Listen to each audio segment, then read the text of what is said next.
Lyra stood alone in the White Chamber as the 7 elders of the High Council looked down at her from their raised seats. Their faces showed no emotion, but Lyra could feel their disappointment and disgust washing over her like cold water. She tried not to shiver. "Your test results are clear," said Elder Vorax, the oldest female with silver scales around her neck. "You have failed the combat trials for the 3rd time. Your strength, speed, and fighting skills are all below acceptable. Levels for a Zeltari adult." Lyra kept her eyes on the smooth white floor. She knew what was coming. All Zeltari had to pass these tests by their 20th cycle. There were no exceptions, not even for someone like her. "Do you have anything to say before we make our final decision?" asked Elder Krav, his voice deep and rough. Lyra looked up. "I know I'm not strong like others, but I have other abilities. I can sense emotions. I can form mental connections. I could help our people in different ways." The elders looked at each other. Elder Vorax made a small gesture with her hand, and Lyra felt a wave of scorn from all of them. "Those traits are useless to our society," said Vorax. "They make you weak. They make you dangerous. The Zeltari have survived for 10,000 cycles because we value strength and combat skills above all. Your gifts are not gifts. They are defects." Lyra had known this would be their answer, but hearing the words still hurt. Since she was a child, she had been different. While other young Zeltari practiced fighting and weapon skills, Lyra had found she could sense what others were feeling. She could form connections with their minds. But instead of seeing this as valuable, her teachers and family had seen it as strange and wrong. "The decision of the council is final," said Elder Krav. "Lyra, daughter of Nex, you are declared unfit for Zeltari society. You will be exiled from our fleet. A pod will be prepared to take you to the nearest trading outpost. From there, your path is your own." Lyra felt a cold emptiness spread inside her. Exile, the worst punishment for a Zeltari. Their people lived in a massive fleet of ships that traveled through space together. To be sent away alone was like having part of yourself cut off. "You have 6 hours to gather your belongings and say your goodbyes," said Elder Vorax. "Report to Launch Bay 7 at the end of that time." The elders stood as one and left through a door behind their seats. Lyra stayed frozen in place for several minutes. She had expected this, had prepared herself for it, but now that it was real, she felt lost. Back in her small room, Lyra packed her few personal items into a bag. There wasn't much to take: a data tablet with some books, a small medal, statue of a bird her father had given her before he died in battle, a change of clothes, some dried food rations she had saved. She waited for someone to come say goodbye. Her mother, who had always been distant, but still her mother. Her clutchmates, who had trained with her since hatching. Even her combat instructor, who had at least tried to help her improve. No one came. When the time was almost up, Lyra walked through the corridors of the ship to Launch Bay 7. Other Zeltari moved out of her way, avoiding eye contact. She could feel their emotions: relief that she was leaving, worry that her weakness might somehow be catching. A few rare moments of pity, quickly pushed aside. At the launch bay, a single attendant waited beside a small pod.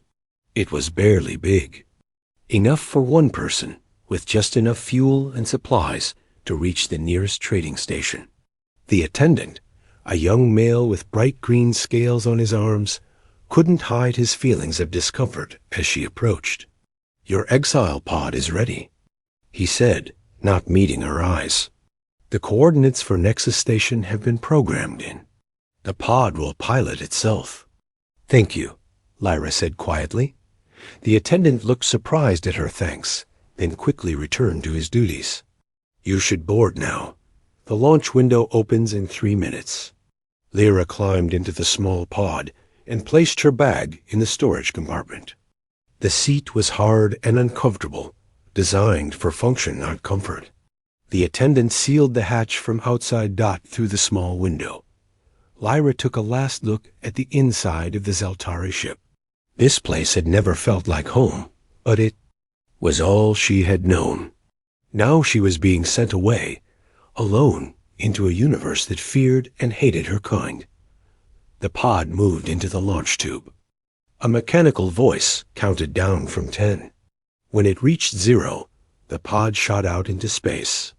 Lyra felt the pressure in her chest as the pod accelerated away from the Zeltari fleet. Dot as the distance grew. She felt the mental connections to her people fade one by one. It wasn't something other Zeltari experienced. They didn't have her abilities. But for Lyra, it was like watching lights go out in her mind. Hundreds, then thousands of small connections, growing dimmer until they vanished. Completely. For the first time in her life, she was truly alone in her mind. The silence was deafening. Dot through the window. The Zeltari fleet grew smaller until it was just a collection of lights against the blackness of space. Then it disappeared as the pod entered faster than light travel. Lyra looked at the pod's symbol. Control panel. A display showed their destination, Nexus Station, a trading outpost where dozens of species met to exchange goods. The journey would take 3 days. She wondered what would happen when she arrived. Zeltari were feared and disliked by most other species. They were known as warriors, mercenaries, and sometimes pirates. Would anyone help a lone Zeltari? Would they even let her dock at the station? Lyra opened her bag and took out the small bird statue. Her father had given it to her on her 10th cycle, just before he left for his last battle. It's from Earth, he had told her. Humans make these. They say birds are symbols of freedom because they can fly anywhere. At the time, she hadn't understood why he would give her something made by humans, a species the Zeltari considered weak and emotional. Now, as she held the small statue, she wondered if her father had somehow known she would one day need to find her own freedom away from their people.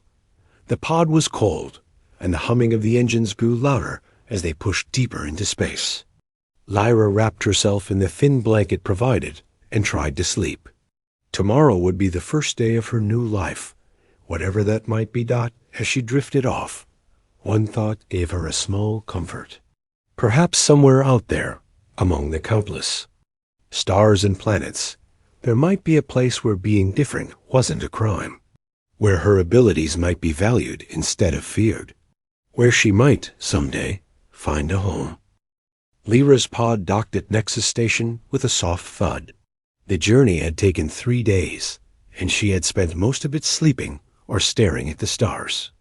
Now the moment she feared had arrived. She had to face the outside world alone. The pod's door hissed open. Lyra gathered her small bag and stepped out into the docking bay. The air smelled different from the clean, filtered air of the Zeltari ships. This air was heavy with strange scents, foods, machine oils, and the mixed odors of dozens of different alien species. A blue-skinned docking officer approached her, datapad in hand. He stopped several steps away when he noticed her purple skin and forked tongue. "Zeltari," he said, his voice suddenly cold. "State your business at Nexus Station." "I need work," Lyra said simply. "And a place to stay." The officer looked suspicious. "Zeltari don't travel alone. Where's your battle group?" "I don't have one."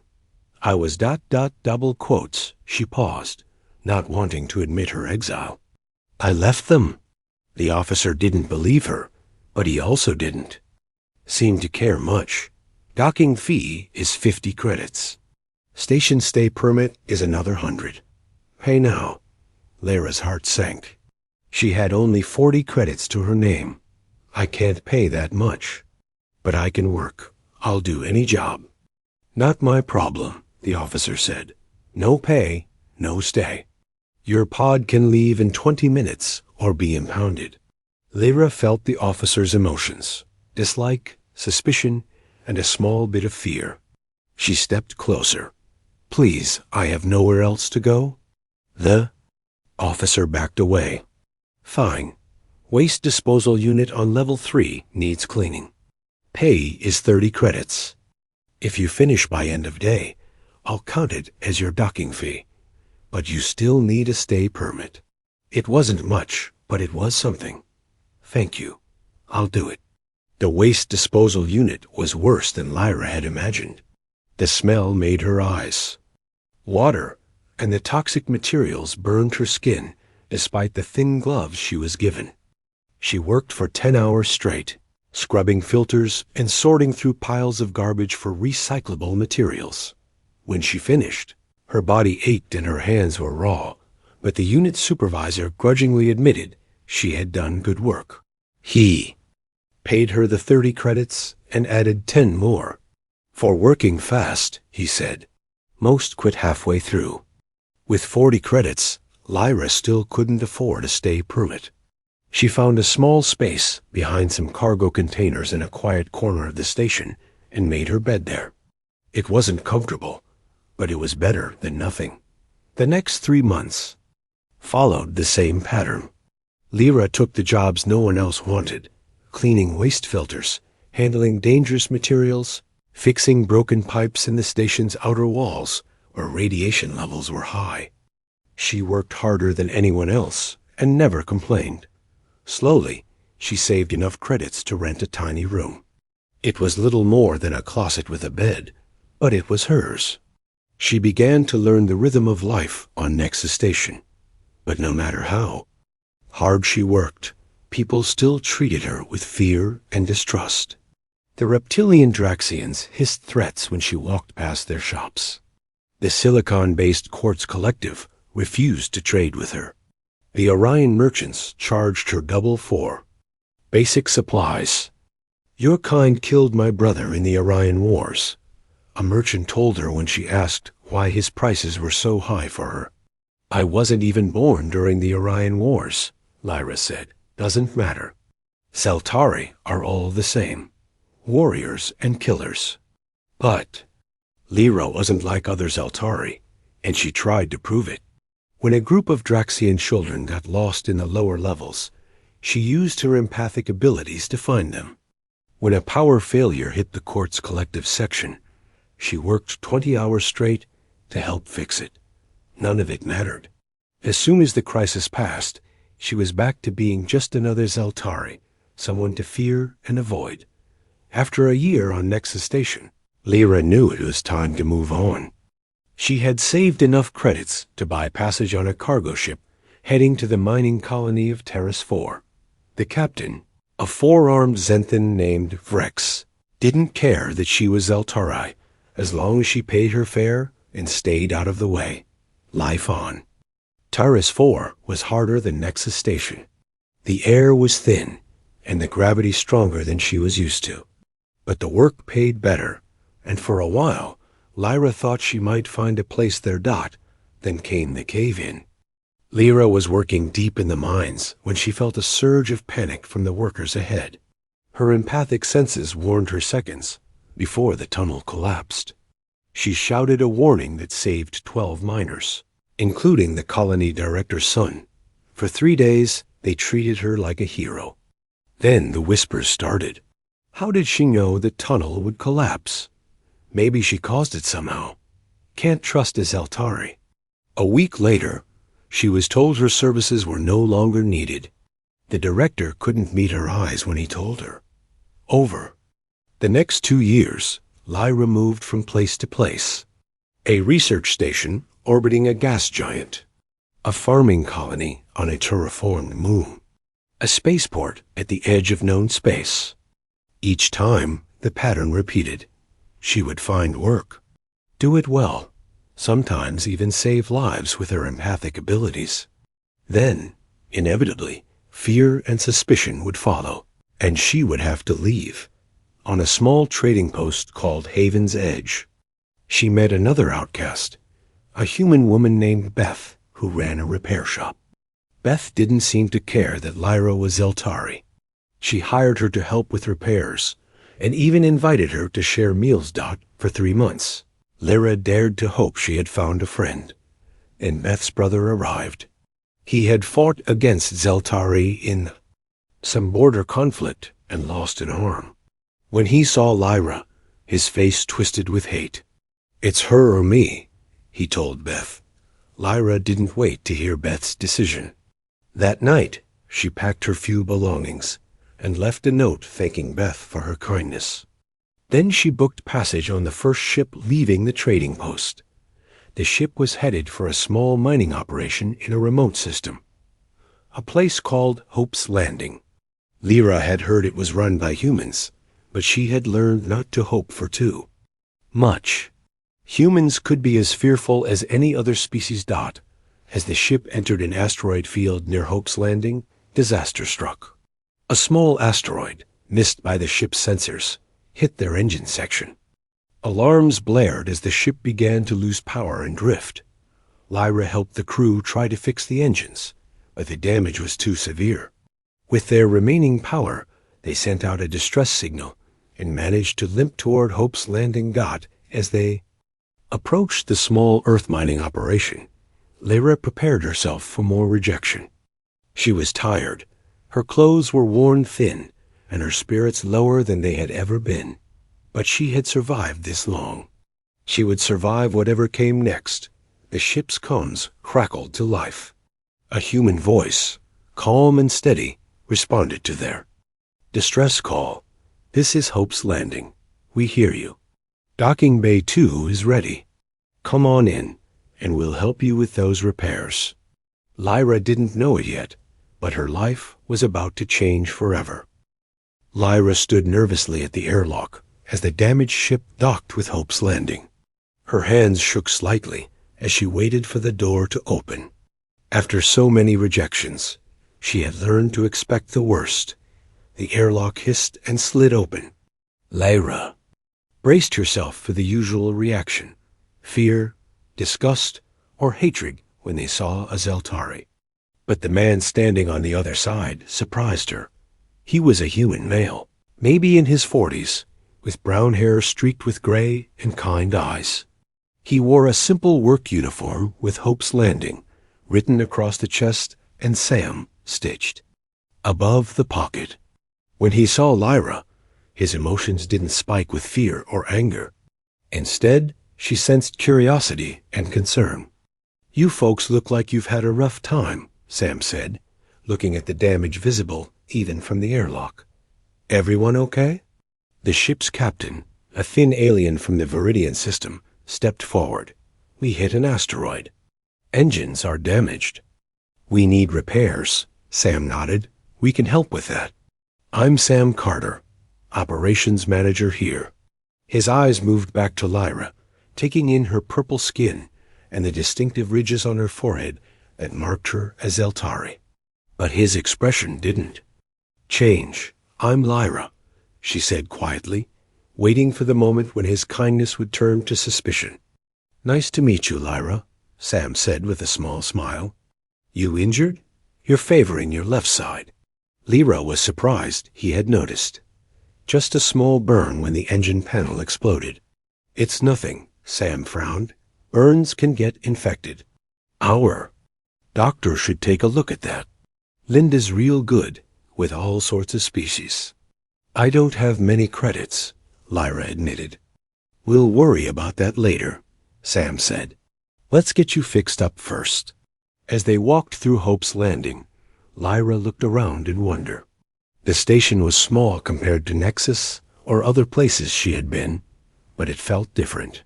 Warmer. Somehow, the walls were painted in cheerful colors instead of the usual metal gray. Plants grew in corners and along walkways. People stopped to greet Sam as they passed, looking at Lyra with curiosity but not fear. The medical bay was small but clean.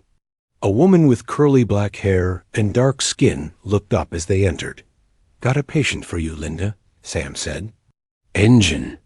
Burn, left side." Dr. Linda Rivera motioned for Lyra to sit on the exam table. "Let's take a look at that burn." Lyra sat stiffly, watching Linda's every move. The doctor's emotions were calm and focused, with no trace of the disgust Lyra usually sensed when others had to touch her. "This is a second-degree burn," Linda said after examining the wound. "It needs cleaning and treatment. It might hurt a bit." "I can handle pain," Lyra said. Linda's eyes softened. "I'm sure you can, but there's no need to suffer if you don't have to." As Linda treated the burn, she asked Lyra questions about herself, where she came from, how long she had been traveling, if she had allergies to any medications. Simple questions, but asked with genuine interest. "You're not afraid of me," Lyra said suddenly. "Most people are afraid of Zeltari."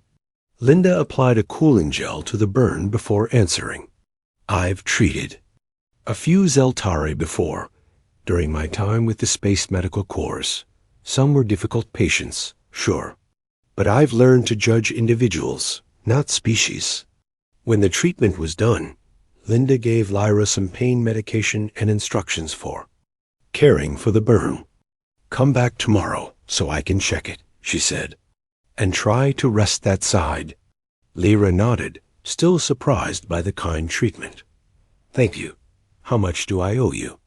"We'll figure that out later," Linda said, echoing Sam's words from earlier.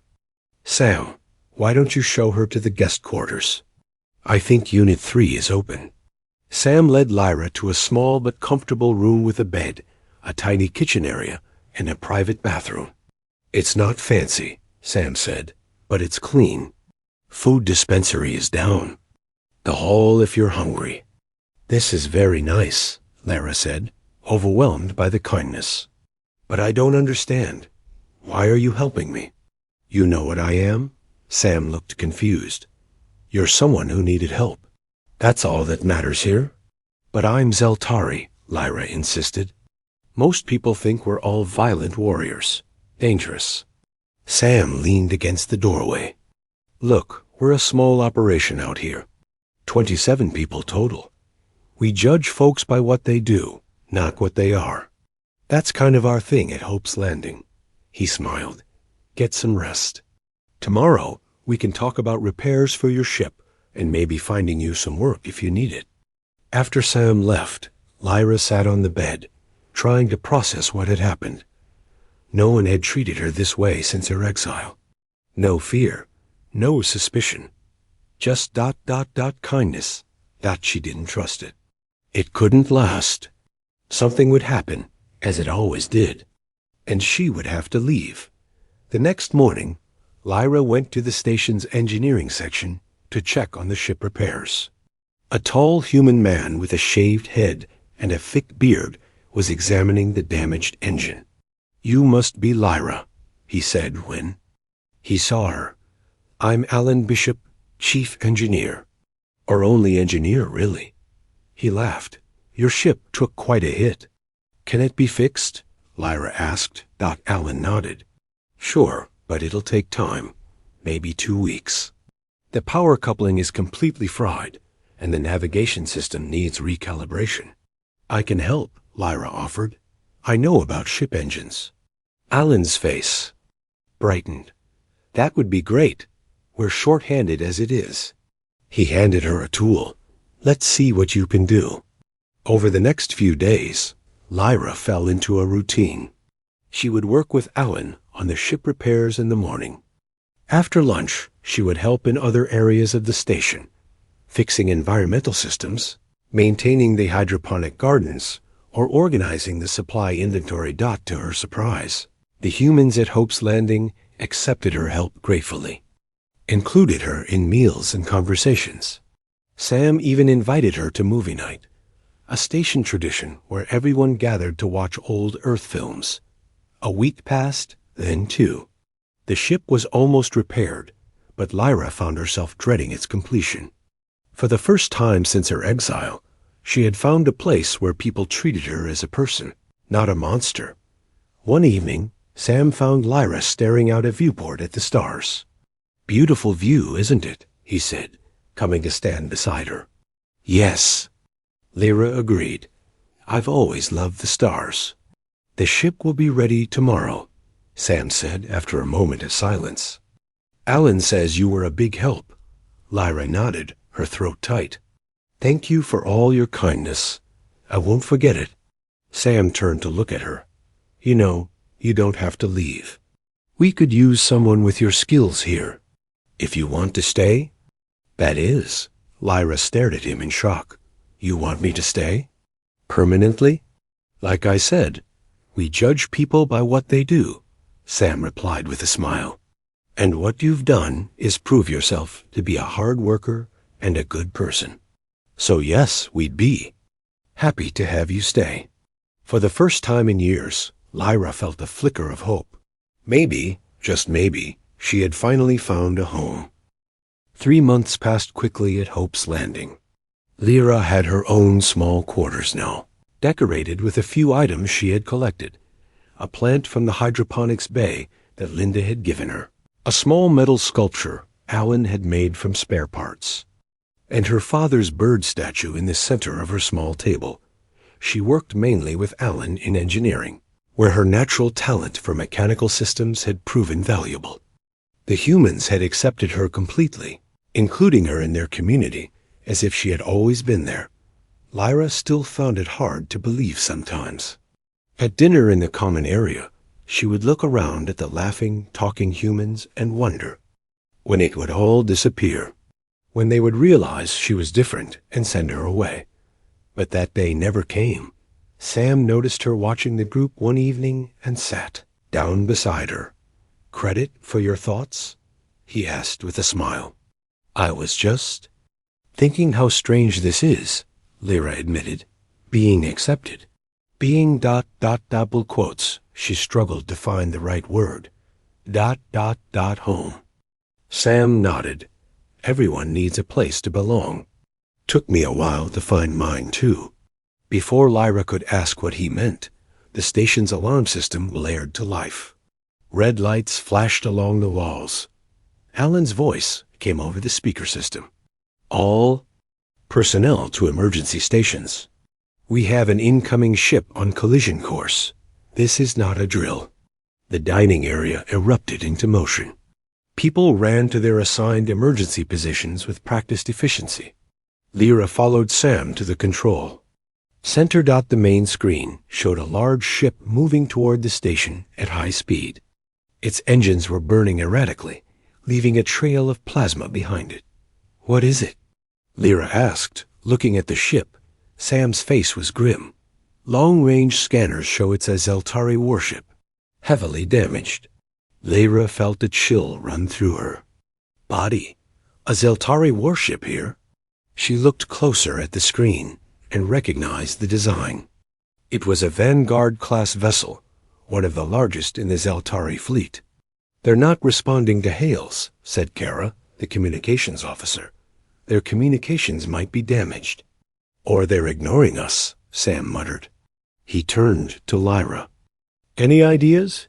You know these ships better than any of us." Lyra studied the screen. "It's a Vanguard-class warship. Something's wrong with their guidance systems. See how they're drifting?" She pointed to the erratic movement pattern. "They should have emergency protocols." Sam nodded.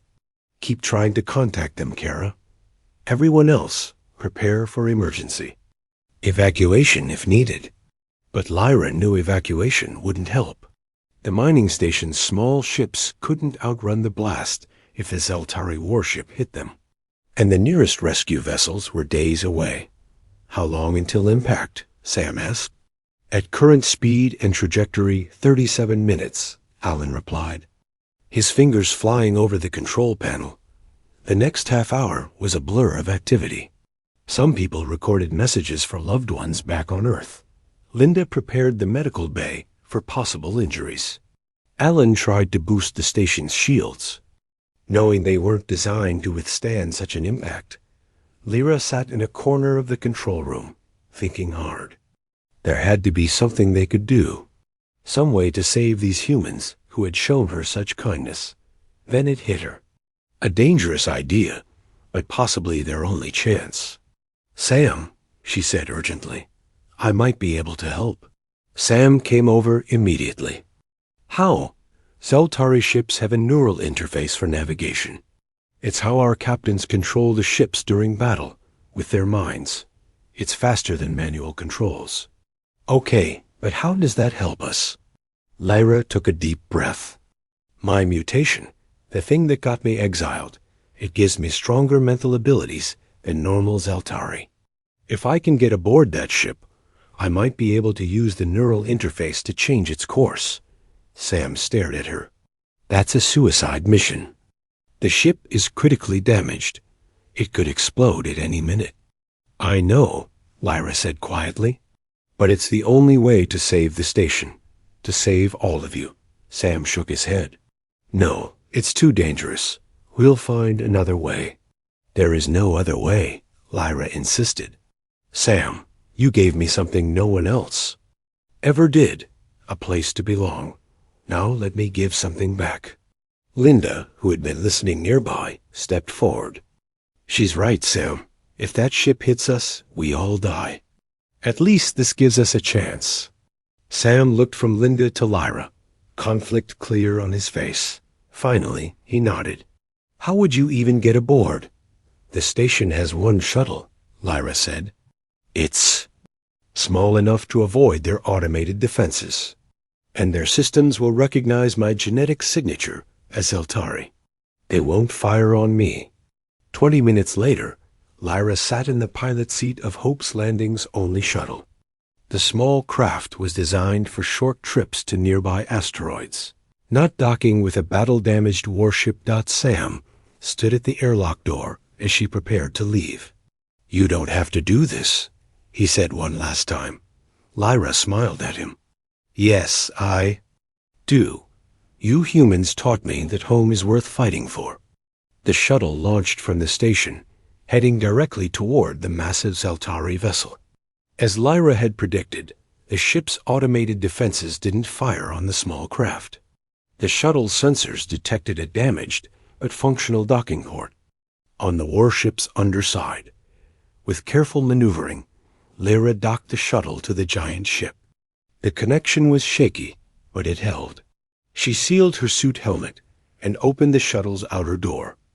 The warship's corridors were dark, lit only by emergency lighting. Fires burned in some sections, and the air was filled with smoke. Bodies of Zeltari crew members lay scattered throughout the ship. Lyra felt no life signs from any of them. She made her way to the bridge, climbing through damaged sections and crawling through maintenance tunnels when the main passages were blocked. The ship groaned and shuddered around her. It wouldn't hold together much longer. The bridge was a scene of destruction. Control panels sparked with electrical fires. The view screen was shattered. The captain lay dead in his command chair, a metal beam impaled through his chest. Lyra moved to the neural interface station. It was damaged, but still functional. She placed her hands on the control pads and closed her eyes. A moment her mind connected to the ship's systems. Pain shot through her body. The dying ship's systems were chaotic, flooding her consciousness with damage reports and failing life. Support warnings. It was like trying to control a wounded, panicking animal. Slowly, fighting through the pain, Lyra began to exert control over the navigation systems. The ship resisted, its damaged systems fighting her commands. Sweat beaded on her forehead as she pushed harder, using her unique abilities to force a connection deeper than any normal Zeltari could achieve. Back on Hope's Landing, Sam and the others watched the main screen tensely. For several long minutes, nothing changed. Then, almost imperceptibly at first, the Zeltari warship began to alter its course. It's working, Alan shouted. She's changing its trajectory. Degree by degree, the massive vessel turned away from the station. Its new course would take it past Hope's Landing and into the upper atmosphere of the nearby gas giant. She did it, Sam whispered. She really did it. On the warship's bridge, Lyra collapsed to the floor as the neural connection broke. The effort had drained her completely. Through the broken view screen, She could see Hope's Landing growing smaller as the ship moved away from the station. She had saved them. Her friends. Her home. As darkness closed in around her, Lyra smiled. For the first time in her life, she had used her defect for something truly good. Even if she didn't survive, she would die knowing she had found, however briefly, a place where she belonged. The last thing she saw before losing consciousness was the emergency escape pod next to the bridge. If she could just reach it. From the observation deck of Hope's Landing, Sam and the others watched as the massive Zeltari warship changed course, missing their station by just a few kilometers before breaking apart in the upper atmosphere of the gas giant. The pieces burned, bright like shooting stars as they fell. She did it, Linda whispered, her eyes following the bright trails of debris. She saved us all. Sam's face was grim. But at what cost? He turned to Alan. Any sign of the shuttle? Or an escape pod? Alan shook his head, his eyes fixed on the sensor readings. Nothing yet. But there's a lot of debris and energy distortions from the planet. It's hard to get clear readings. Keep looking, Sam ordered. She might have made it out. For 3 days, Hope's Landing searched the area around the gas giant. They sent out their remaining small craft to check debris fields. They scanned constantly for any sign of life or an active escape pod. But they found nothing. On the 4th day, Sam called everyone to the common area. The mood was somber as people gathered. Many had brought small personal items. Linda carried a purple flower from the hydroponics bay. Alan held the tools Lyra had used in engineering. Others brought candles or pictures they had taken with her. "We're here to honor Lyra," Sam began, his voice rough with emotion. "She wasn't born human, but she showed us the best of what humanity can be. Courage, sacrifice, and love for others." Linda stepped forward. "She healed my patients when I was overwhelmed after the mining accident last month. She never complained, just asked how she could help. She could fix anything," Alan added, "and she taught me new ways to think about engineering problems." Said it was the Zeltari approach, but I think it was just her being brilliant. Others shared their memories, too. How Lyra had helped in the gardens. How she had learned to cook earth foods to surprise everyone on game night. How she never spoke of her past suffering, but always looked for ways to make others smile. She was rejected so many times, Sam said when everyone had spoken, yet she never became bitter. She kept looking for connection, for a place to belong. I'm glad she found it with us, even if it was too brief. As the small memorial service ended, people placed their items on a table that would remain in the common area as a reminder of Lyra's sacrifice. Sam stayed behind after the others left. Staring out the viewport at the stars, the station's alert system suddenly came to life. "Sam," Alan's excited voice came over the comm. "We've got something on long-range sensors. A small object, approaching slowly. It's an escape pod." Sam ran to the control center. The main screen showed a tiny blip moving toward the station. "Life. Signs?" he demanded. Alan's fingers flew across the controls. "Very faint, but yes. Someone's alive in there." "Get a tractor beam on it," Sam ordered. "And tell Linda to prepare the medical bay." The small escape pod was pulled into docking bay 3. It was heavily damaged, with scorch marks across its hull and a cracked viewport. Sam, Linda, and Alan waited anxiously as the airlock cycled. When the pod's door finally opened, they saw Lyra inside. She was unconscious, her purple skin pale and marked with burns. Wires from the pod's emergency systems were connected to her temples. She had used her mental abilities one last time to guide the pod back to the station. "She's alive," Linda confirmed after a quick scan. "But barely. Help me get her to medical." 4. 2 weeks, Lyra floated between life and death. The neural interface on the Zeltari ship had caused severe trauma to her brain. Linda worked tirelessly, using everything she knew about Zeltari physiology to heal her. Sam visited every day, sitting beside Lyra's bed and talking to her even though she couldn't hear him. He told her about station events, read from books, and sometimes just sat in silence, holding her hand. On the 15th day, Lyra opened her eyes. "Sam?" Her voice was weak, barely audible. Sam leaned forward, hardly daring to believe it. "I'm here. You're safe. You're home." Tears filled Lyra's eyes. "I thought I would die there, but I kept thinking of this place, of all of you. It gave me strength to reach the escape pod." Over the next month, Lyra slowly recovered. The neural damage left scars. She sometimes had headaches and occasionally lost control of her empathic abilities. But Linda said she was lucky to be alive at all. The day Lyra finally returned to her quarters, she found it filled with small gifts from everyone on the station. A new plant from the hydroponics bay, books, colorful fabrics for her bed, and in the center of her table, next to her father's bird statue, a small model of Hope's Landing that Alan had made. 6 months after the incident with the Zeltari warship, a message arrived at the station. A Zeltari diplomatic vessel was approaching and requesting permission to dock. The news spread quickly through the station. Everyone remembered the warship. Everyone knew Lyra's story now.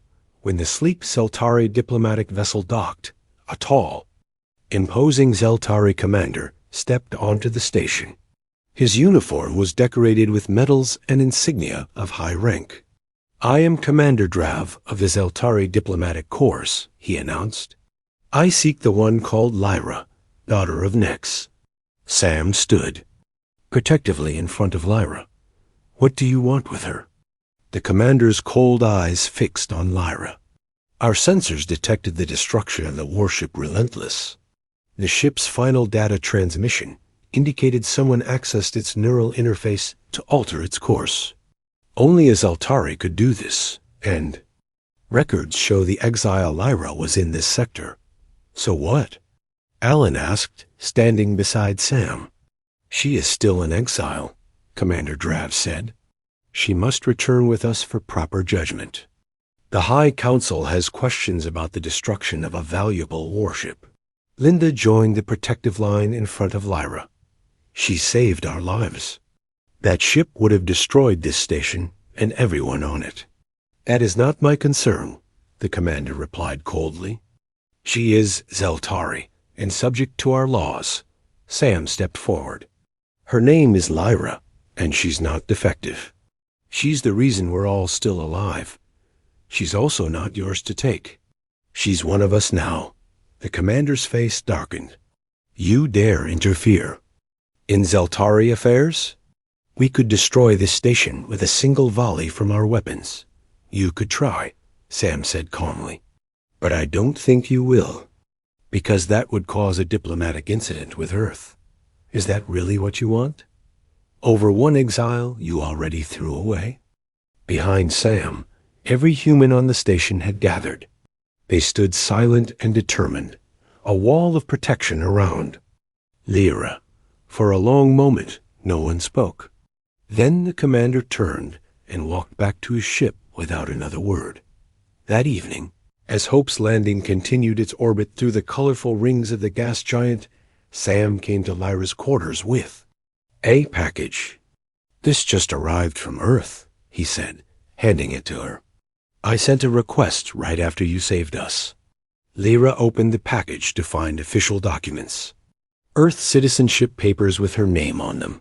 "It's not much," Sam said with a smile. "Just a formality, really. You are already family." Lyra, who had been rejected by her own kind for being different, who had wandered the stars seeking acceptance, finally understood the unique gift of humanity. Where other species sought sameness, humans celebrated differences. Where others saw weakness, humans found unique strength. Where others rejected, humans embraced. "Thank you," she said, the words inadequate for the emotion behind them. for taking me in," Sam smiled. "That's what humans do best. We take in strays, outcasts, and wanderers, and we're better for it every time." As the years passed, more outcasts from various species found their way to Hope's Landing, drawn by stories of a place where differences were valued rather than feared. And at the heart of this growing community was Lyra, once rejected, now essential thee. First, but certainly not the last, to discover that sometimes finding your true home means traveling to the stars.